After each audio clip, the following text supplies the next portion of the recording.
Welcome to How to Trust Your Intuition, the podcast, the place where we learn that trust is earned and not given, even with ourselves. I'm your host, Betsy LaFay. I'm a social worker, turned award-winning psychic medium, turned intuition teacher. And my school, Trust Yourself Intuition School, celebrated its 10th anniversary in 2023. Join us each episode as we interview thought leaders and luminaries in every genre. They talk about how and when they learn to trust their intuition. Most say they're still learning. What happens when they do trust it and what happens when they don't. Stick around as we all walk together down the road towards trusting our intuition. It is a joy to bring Lynnsey Robinson to the show. Welcome, Lynnsey.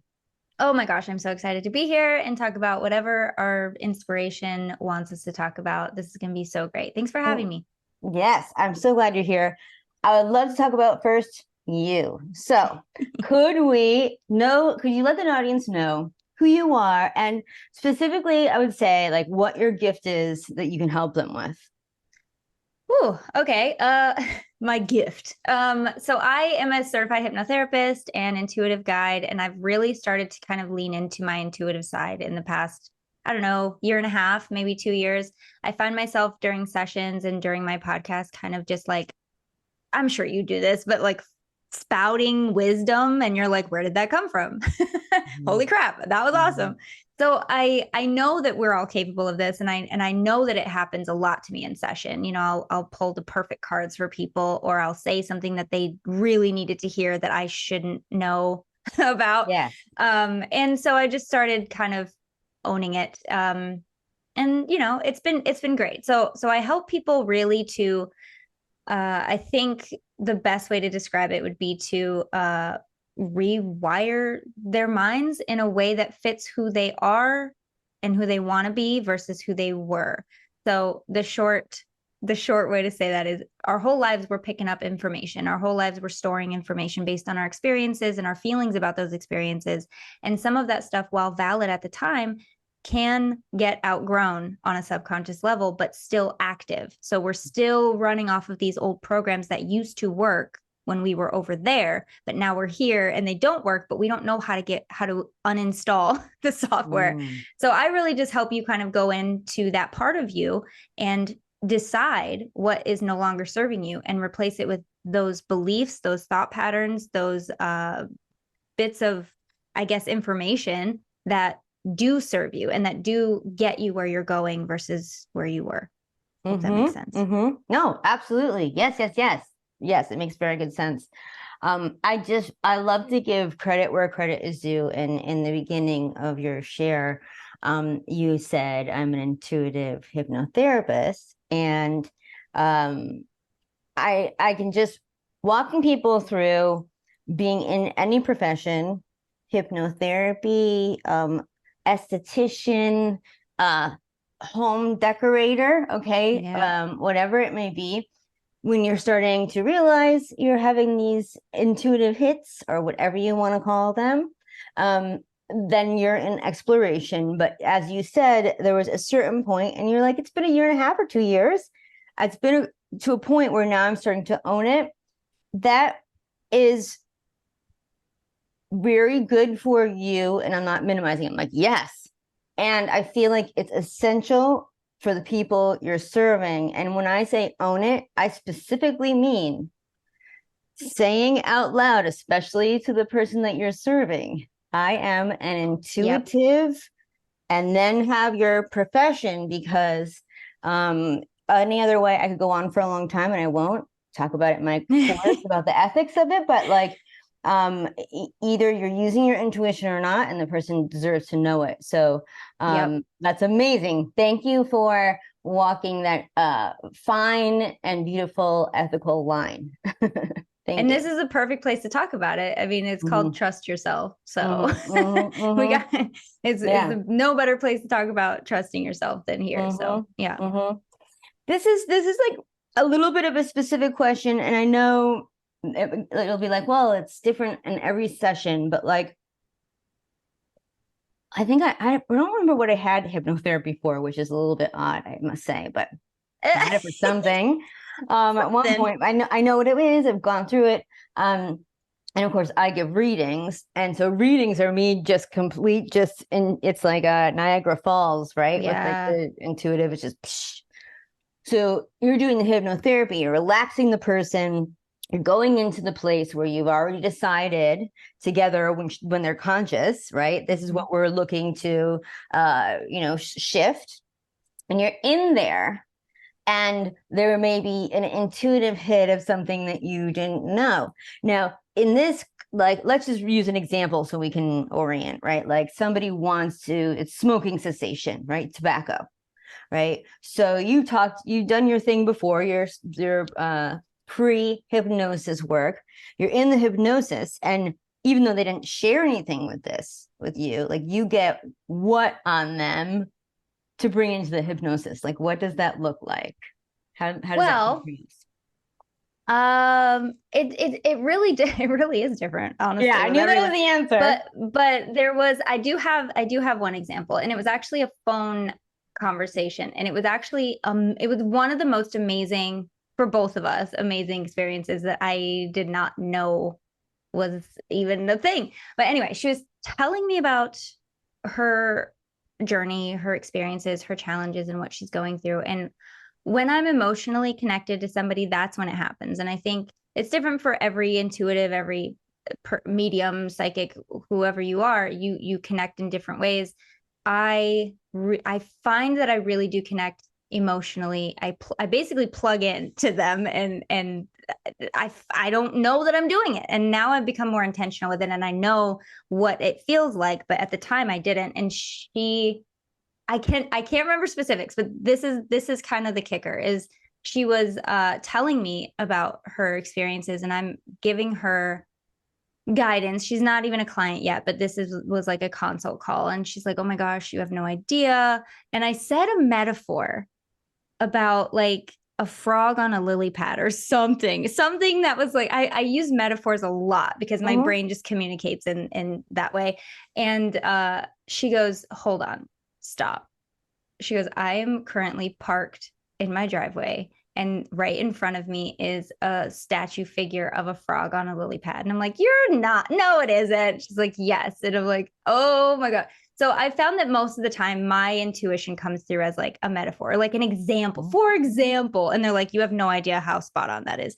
Yeah. Um, Other times in the actual hypnosis sessions, clients will, like, I'll have them go to their inner sanctuary, which a lot of my work is less clinical and more spiritual. It just is, a lot of the journeys tend to be a theme of, let's get you reconnected to you. Let's Yeah. come back home. Let's go back to who you really are and connect to that beautiful, expansive soul, so that you can express through that filter versus the wounded human or whatever, the heartbroken, whatever.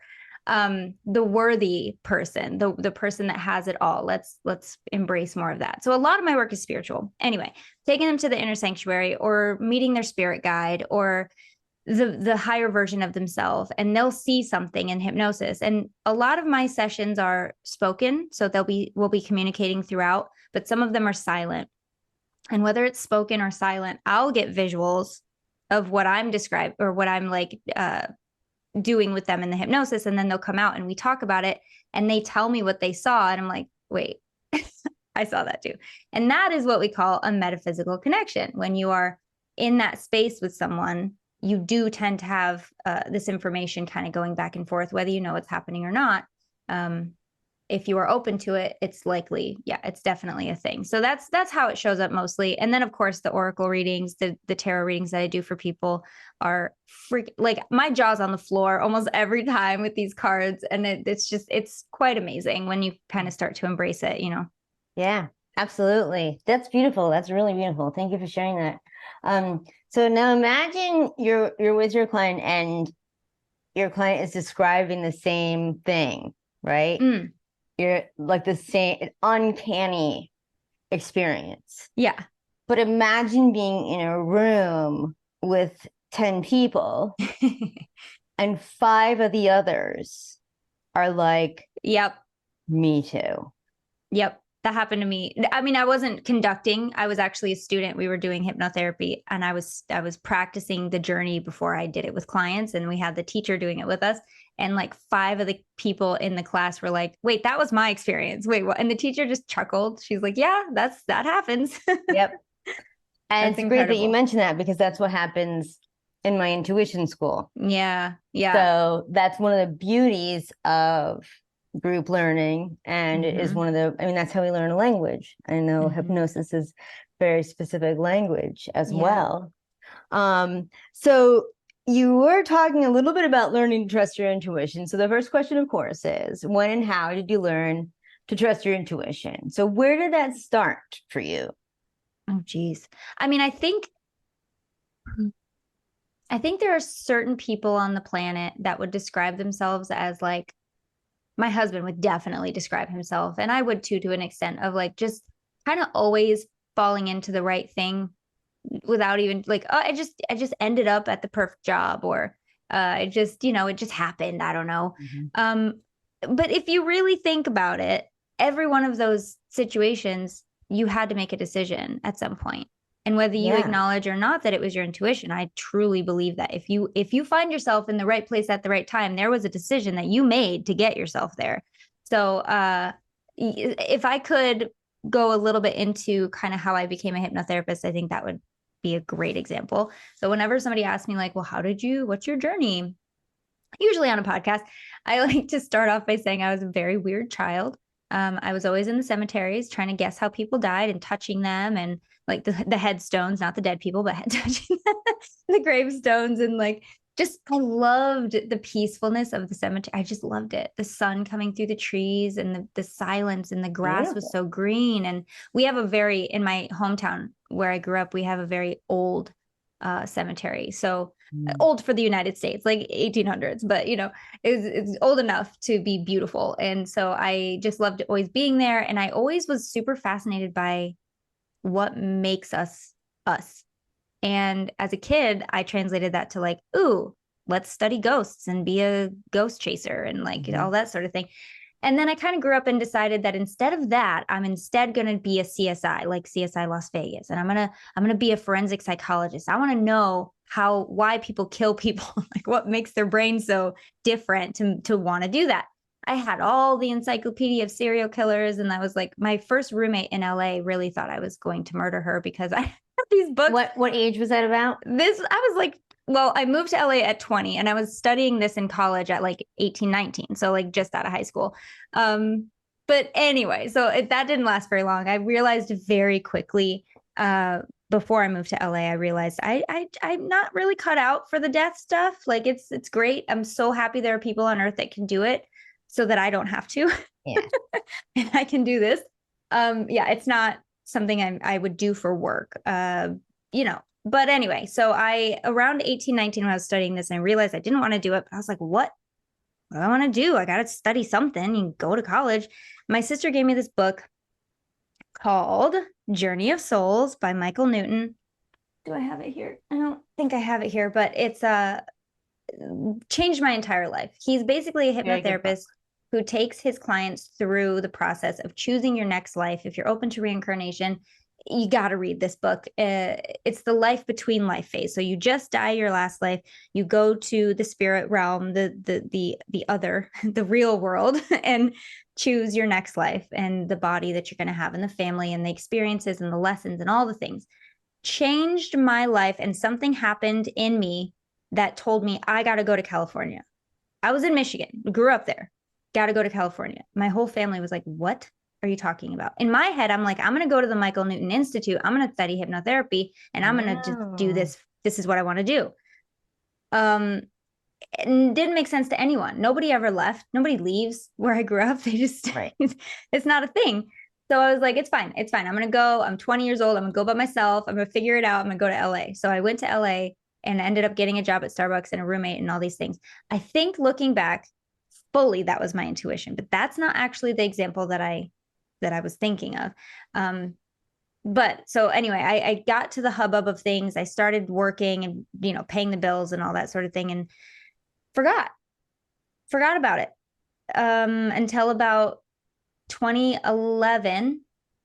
So I moved in 2006, and then I read the book in 2004. So a long time later, I met this guy. We got married, we had a baby. And then I thought, this was 2012. And I was like, wait, what do I want to do with my life? Hold on. I don't want to go back to 50 hours of work a week doing retail, because that's what I kind of fell into. When you get to LA, you just pay the bills. Like, you don't think about becoming a hypnotherapist. You just, A lot of people do have that happen. I've heard that story. There's a whole album. One of my favorite albums is written about that. And I was totally fine with it until I had a kid. And I'm like, I don't want to live my life like this. I want to spend time with my child. Like, what do I want to do with my life? What do I actually want to be when I grow up? Right. I'm like 27. And better late than never, you know, better then than never. So I immediately in my head saw the book in my head. And I was like, boom, hypnotherapy. I'm going to help people with their spirituality. I'm going to help them do past lives. I'm going to do all these things. So much excitement, electrical surge through my body. I'm sure some of us can relate to that feeling. And then the deflation of like logic and reason, and the voice that was like, wait a second, girl, you're a mom now. Like, get it together, go get a job, pay the bills. You need money. You know, my husband was working, but the whole point was he wasn't making quite enough for an LA apartment with a child. So I wanted to contribute. I just didn't know what I wanted to do. So I thought, well, I probably should just go back to work and figure it out later. I got to have money, you know, whatever. So I was, I could feel my shoulders hunched. Yep. I let out the sigh and I was like, yeah, dang it, you're right. And then I heard another sparkly voice that I hadn't really heard in a long time that was like, but why not? But why can't you? But what if you just made a call? You know, like this, so tiny, that voice. And I was like, what if I did just make a call? What if I did just research it? So I did. I called just to see, you know, what the possibilities would be. And in my head, I was like, I just want to do past life regression. I called them up and I was like, can I just do past life regression? Like, well, no, because you want to do surgery, you can't just learn surgery. You have to actually like learn about that was the metaphor they used, which I completely understand now. And I'm so glad that I did the whole training, because I would not know what to do if I only did past life. There's so many things that can happen that you just need to be ready for. Yeah. So thank God they didn't just hand me a certificate and say, go out into the world, do this. Anyway, I went for a tour that same day that I called, and I fell in love and got a student loan. This is the opposite of getting, you know, making money. But it felt right. I called my husband. I was like, can I do this? And it wasn't like a permission slip. Can I do this? It was like, honey, please give me a reason to back out. Right. And he said, do you really want to do this? I said, yeah, I do. He goes, we'll figure it out. You got to do it. Yeah. And I was like, what do you mean? What do you mean I got to do it? Okay. So I did. And I have not looked back. And if it hadn't been for that little sparkly voice saying, but why not? But why can't you? And every other person that's ever done anything has had to start right now. So then I would probably still be working at GameStop. You're all ready for your vacation. It's really hectic getting here, but you're seated in your airplane seat, looking out the window, and you hear the pilot come on the intercom. Good day, everyone. It's a beautiful day outside, 71 and sunny. As you're aware, to get to where we're going, we need to fly over that mountain range, and sometimes there can be a little bit of turbulence. I'm about 80% sure we'll get there safely. So buckle up, relax, and enjoy your flight. I know that sounds like an absurd situation, but when I put this in context of trusting yourself and trusting your intuition, and I ask people on a scale of 1 to 10, 10 being the most, how much do you trust yourself? 8 is a very high score when asking people. So if you fall on a 2 to 4 range, you're totally not alone. Now picture this other scenario. You're out to lunch with a friend, and the friend says that they've been having a really difficult time learning French. You ask the logical question, are you taking a class? And their answer is, well, I'm taking Spanish. Guess what? If you want to trust yourself deeply, if you want to have an easier time making decisions, break through blocks, connect with people, know who to connect with when, there's a class for that. I've actually helped thousands of people truly trust themselves in uncertainty, in times of doubt or fear, shame or guilt. And I have a free masterclass called Intuition 101, How to Trust Yourself in Uncertain Times, that will tell you everything you need to know in order to learn to trust yourself. The link is in the show notes. However, you can also go to howtotrustyourintuition.com, all spelled out. I've been hearing really good stories on this show. Well, first of all, let me just drop a pin and say, before we taped, you had a really intelligent, intuitive question of like, when people don't trust their intuition, do they just talk about their ex? And I was like, yes. Is that the example? Because that's mine. But to the contrary, which I'm very happy to be swimming with and acquainted with and coexisting with, a lot of women have shared when they've had these big life changes, even with children. Mm-hmm. And maybe they go in with this partnership. Is this a good idea for the partnership? Can I do this? Or maybe they go in and like, I need to do this thing. It's crazy. Oh my gosh. Yeah. Either one. The husbands have been like, I don't understand it, but you got this. Like, we'll figure this out. And I'm just like, I cannot state how important any kind of support system is, especially a partner or a spouse, when you are making these decisions and trying to decide what's best for you. It's unimaginably important. If he would have said, yeah, probably not. And I'm an Aries. I am very, obstinate when I really want to do something. But in that moment, I don't know if I would have felt that, because I was so unsure. And this was so big. And if he said, probably not, we should probably just be practical about it, I may not be doing this. And it's very important to have somebody there that's gonna have your back, even if they don't understand it. So I appreciate you going back to that, because I sometimes don't stress his importance in that decision as well. Like, he's been nothing but supportive of me and my work. And I think that that's extremely important, obviously. I'm not exaggerating that. Like, I'm almost, tearing up that, like, just even hearing about that is healing to me. Yeah. So, and I agree 100% with you. And I will also say, my life comes from an extreme background. And I don't think most people will come from where I've come from, but I've lived that experience of not having, and I'm talking about extreme, and I'm an open book with my past. Most listeners know about it, but I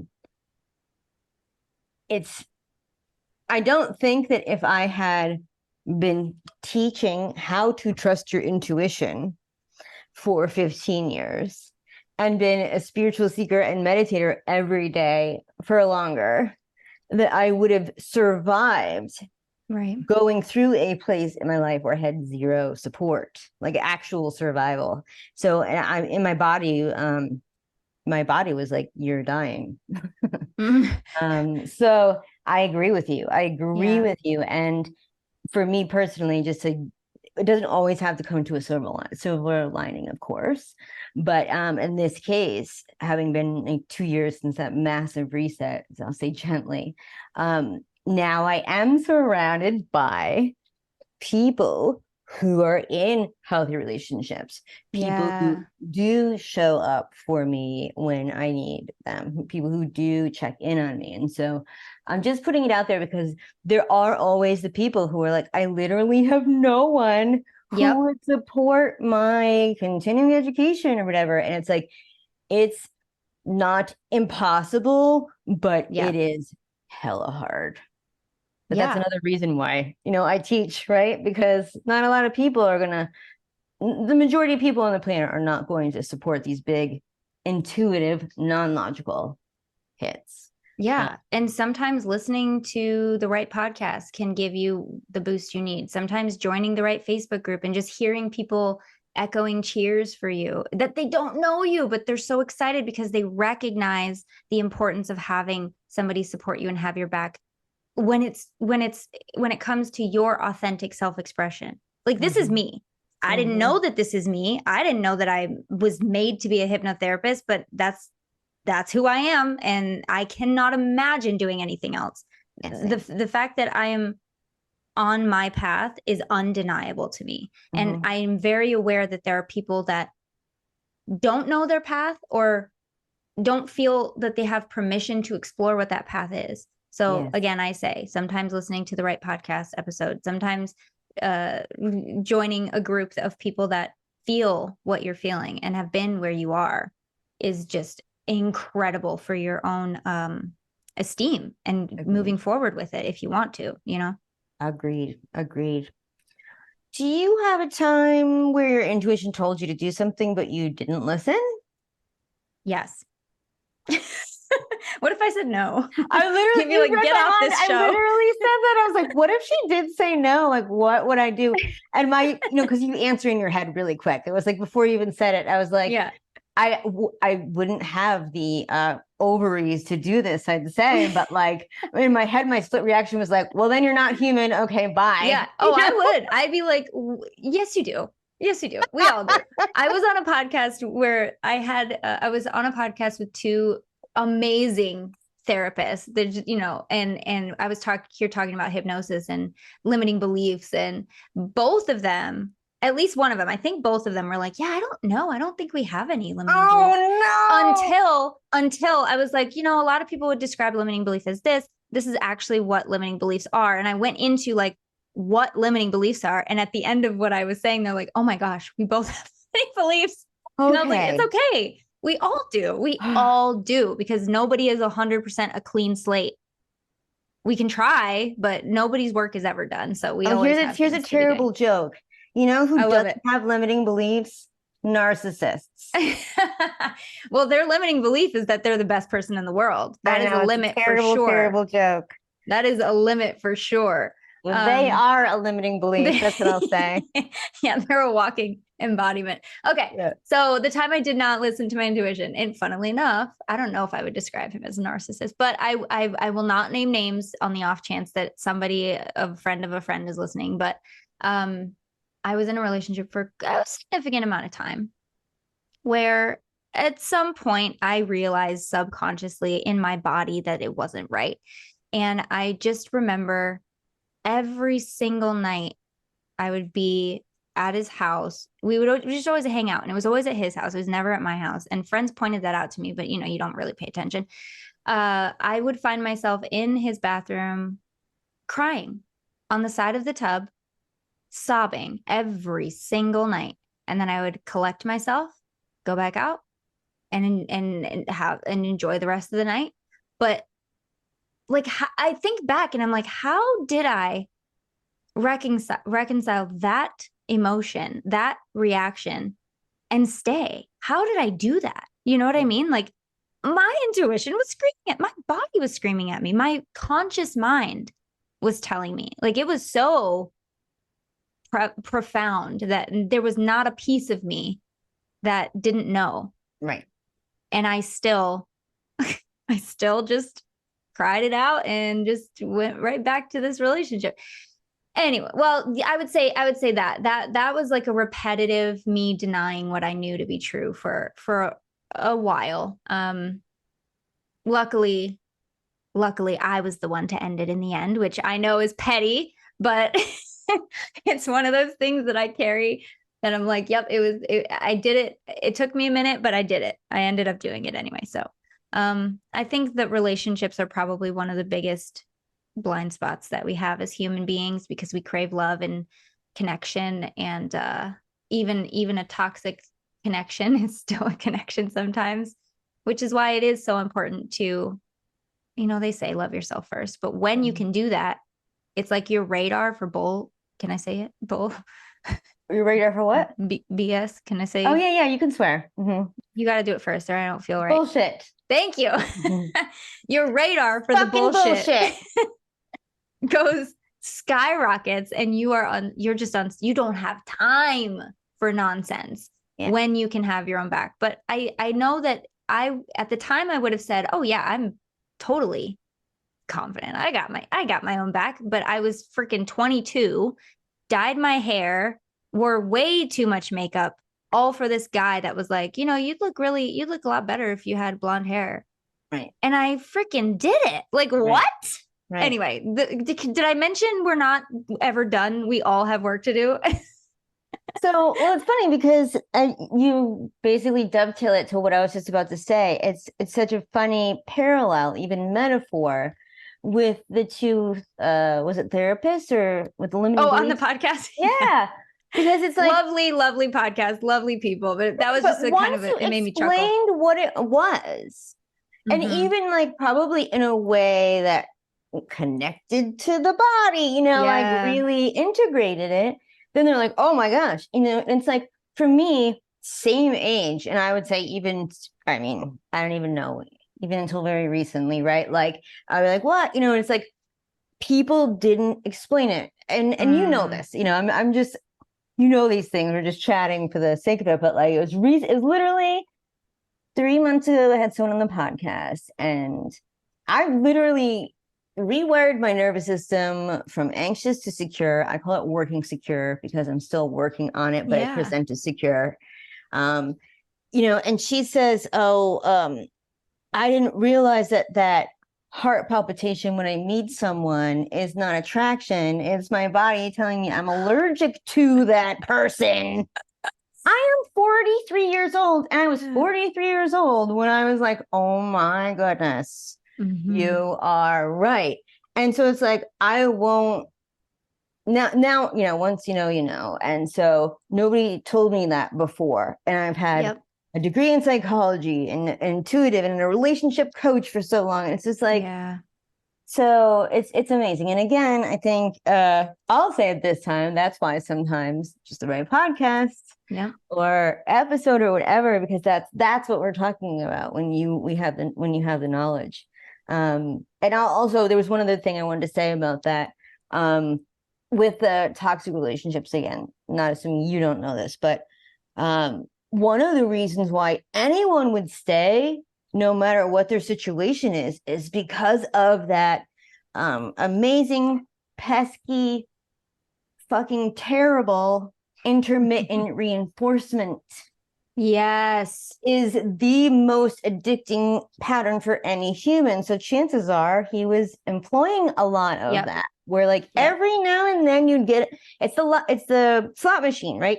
Going every now and then you get a thing, and that just keeps you going. And that's not necessarily attachment, although it's a part of it. He could say 9 passive aggressive disgusting things, but the one thing that's like, your hair looks nice today, it's like, oh my gosh, I'm good for 3 months, thanks.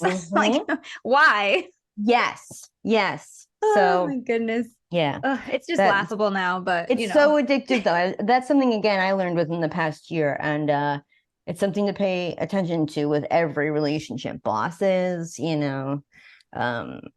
whatever subscription service you have or something, you know what I mean?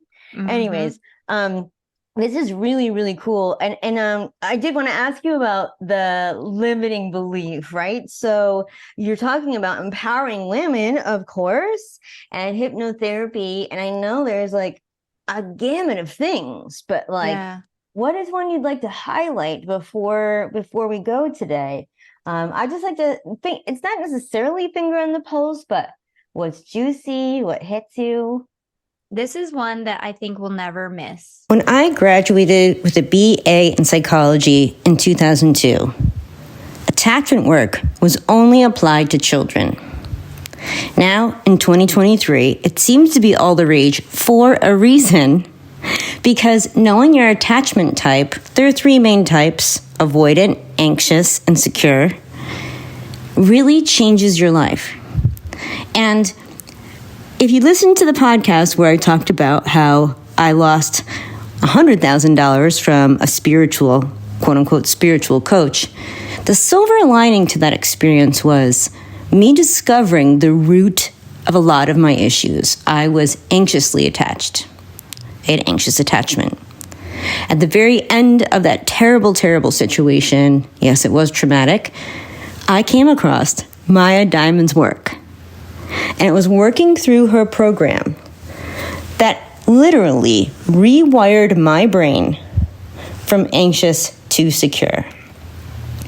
This is how I made it through all of my major transitions over the past 2 years and discovered so much about myself. Now, if you don't know about attachment work, don't feel bad.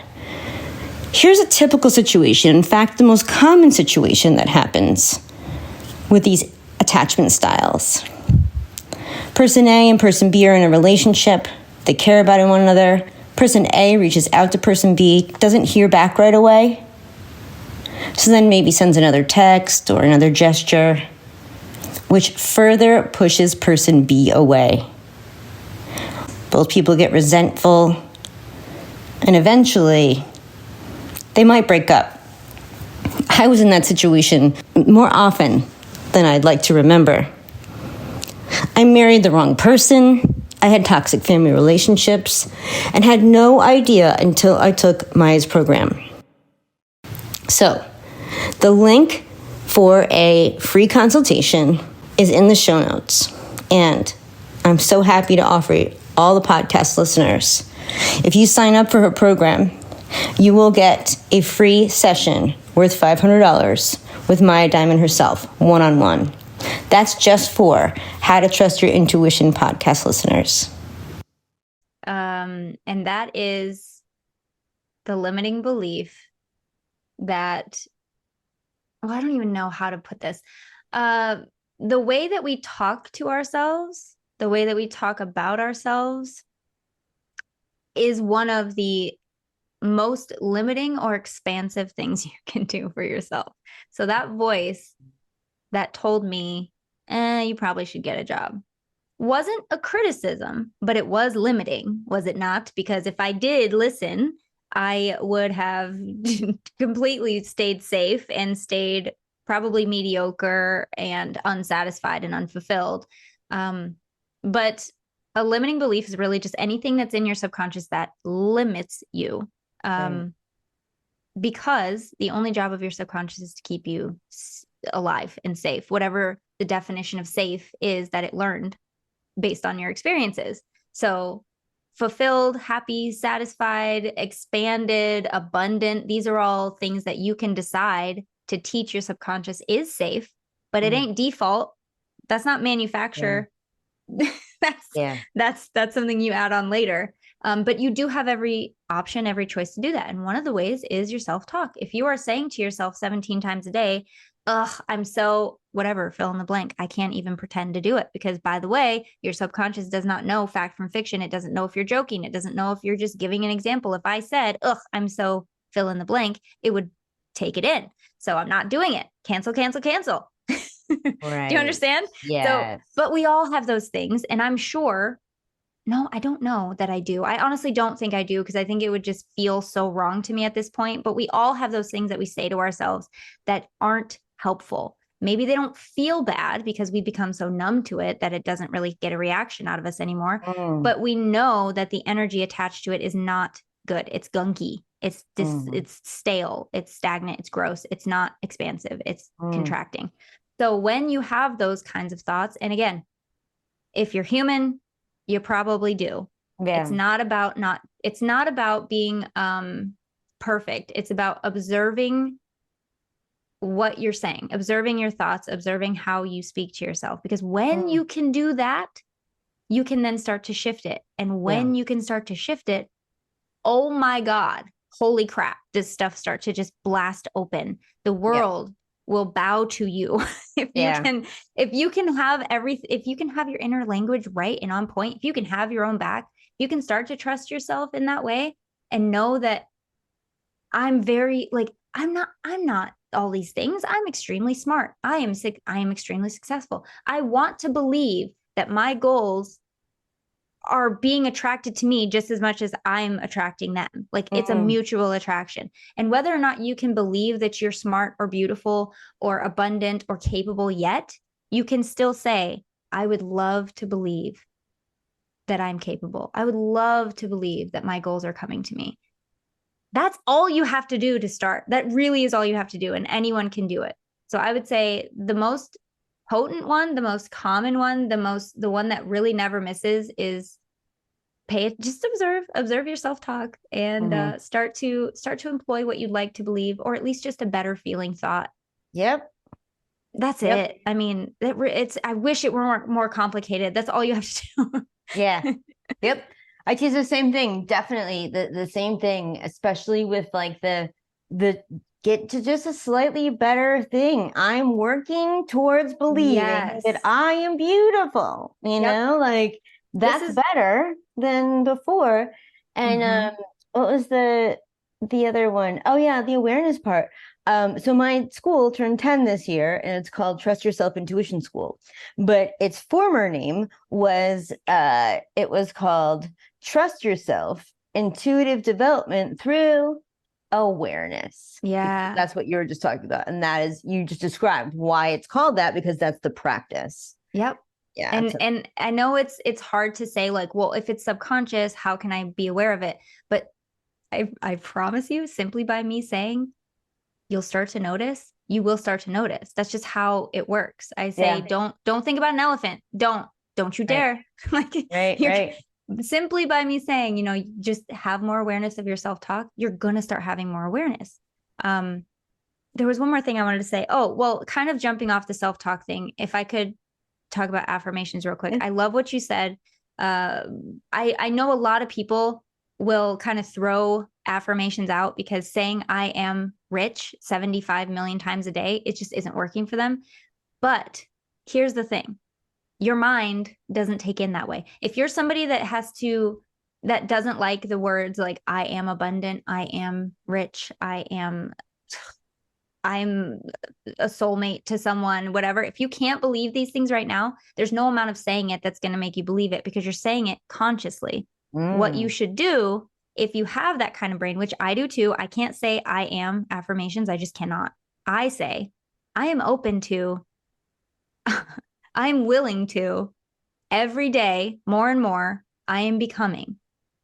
How much better does that feel, by the way? And it's really just more and more, I'm becoming rich. Exactly. More and more, I'm becoming beautiful. Every day, more and more, I am aware. Every day, more and more, I am aware of the ways that the universe supports me. Yes. That one right there. And that just came out. Like that was not, I did not plan that.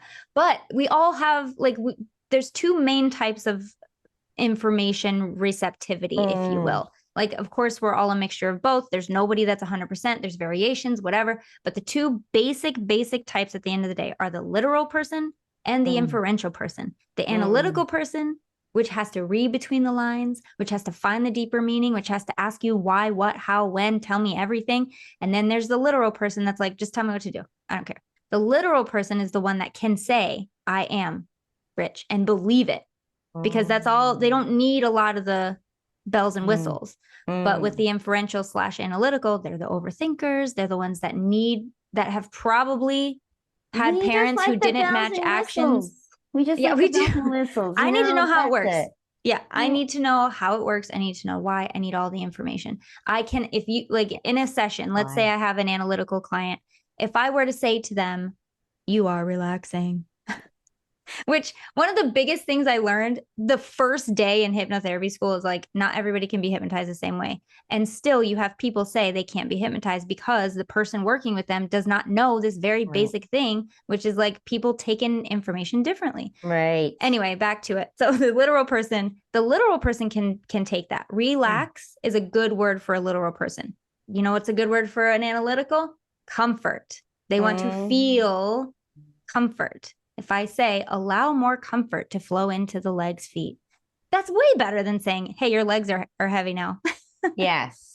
Which, of course, the delivery is also being exaggerated. But But I think that if we can take into account as humans that we may not take in information the same way as everybody, it gives us permission to search for what works for us. And I think that is half the battle, is expecting what worked for Jennifer is not going to work for you. And expecting what worked for, I don't know, Ashley is not going to work for you. No offense, Jennifer and Ashley. I'm sure that you are wonderful, but those things may not work for everybody. And even day to day, I'll journal one day because I'm feeling really intuitively like that's what I need to do. And then the next day, the thought of journaling just makes me want to yawn. So Yes. I will do something different.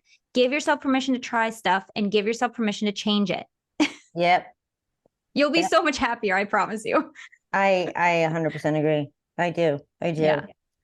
Oh, this has just been so This much has been fun. so good. I love this conversation. I do want to share one of my pet peeves, because I don't think there would be any other relevant conversation that would be Let's as go. relevant for, but like one of my pet peeves, and this, luckily I'm so lucky that I've not been in an environment with this in a decade or more.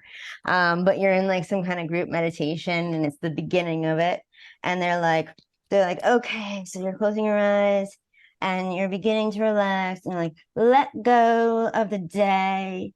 Do not think of your day job. Do not think of the stress of your bills. Oh, Let God. go of your asshole boss. And I'm like, guys, this is who the did opposite this? of what we should be doing. Oh my gosh. Yeah. Well, there is a little bit of a workaround that I like, which is allow the events of the day, the week, the month to drift into the background, Yes. knowing they're unimportant to pay attention to and can only take you deeper. So if you do think about them, your subconscious knows that that's a signal to drop deeper, which is just perfect. It's so good.